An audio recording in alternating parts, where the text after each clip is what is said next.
रविवार के बाद सोमवार और सोमवार के बाद मंगलवार ही क्यों आता है? आज के वैज्ञानिकों की तरह प्राचीन काल में ऋषि अनुसंधान करता थे। उन्होंने ही तिथि वारन नक्षत्रम योगः करणमेव च के संयोग से पंचांग की रचना की, जिससे वर्ष, मास, पक्ष, तिथि, दिन इत्यादि की गणना का विवेचन किया जाता है। उन्होंने अपनी गणना से यह सिद्ध कर दिया कि रविवार सप्ताह का प्रथम दिन होगा। उसके बाद सोमवार, मंगलवार इत्यादि दिन क्रमशः होंगे। उन्होंने अहोरात्र को होरा नाम दिया। दिन रात में यह भी बताया कि 24 घंटे की 24 होरा होगी। होरा शब्द को अंग्रेजी में आर कहते हैं, जिसे पाश्चात्य वैज्ञानिकों ने हमारे ऋषियों के होरा शब्द से प्राप्त किया। वार क्रम का आधार।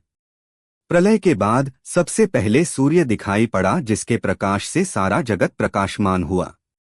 आठ ऋषियों ने पहली होरा सूर्य की मानी और उससे जुड़े हुए दिन के नाम को रविवार कहा।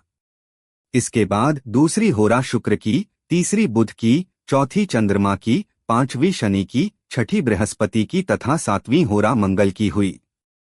इस क्रम से गिनने पर 24वीं होरा बुध की हुई। 24 घंटे के बाद दूसरे दिन सूर्योदय के समय 25वीं होरा चंद्रमा की हुई। आठ ऋषियों ने दूसरे दिन को चंद्रवार अर्थात सोमवार कहा। इसी क्रम में सातों वारों की गणना हुई। यह गणना केवल भारतीय ऋषियों की देन है। इस गणना का उल्लेख भारतीय संस्कृति के अन्यत्र कहीं नहीं मिलता।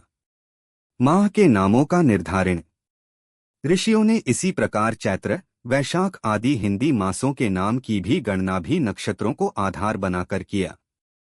जिस मास की पूर्णिमा को चित्रा नक्षत्र हुआ उसे चैत्र मास कहा। जिस मास की पूर्णिमा को विशाखा नक्षत्र पड़ा उसे वैशाख मास कहा। इसी प्रकार जिस मास की पूर्णिमा को ज्येष्ठा नक्षत्र पड़ा उसे ज्येष्ठ मास कहा गया। इस प्रकार 12 महीनों के नाम भी ऋषियों ने एक विशिष्ट नक्षत्र के नाम पर रखा है। नक्षत्रों के नाम का आधार। प्राचीन वैज्ञानिक अनुसंधानकर्ता ऋषियों ने नक्षत्रों की भी गणना तारा समूह से बनने वाली आकृति को देखकर उसके अनुरूप नाम रखा। उदाहरणार्थ अश्वमुख आकार वाले 3 ताराओं के समूह को अश्विनी नक्षत्र कहा। भग आकृति के 3 ताराओं के समूह को भरणी नक्षत्र कहा। इसी प्रकार मार्गशीर्ष के आकृति वाले 3 तारा समूह को मृगशिरा कहा गया। इस प्रकार 27 नक्षत्रों के नाम अलग अलग तारा समूह के आकृतियों के आधार पर रखा गया है।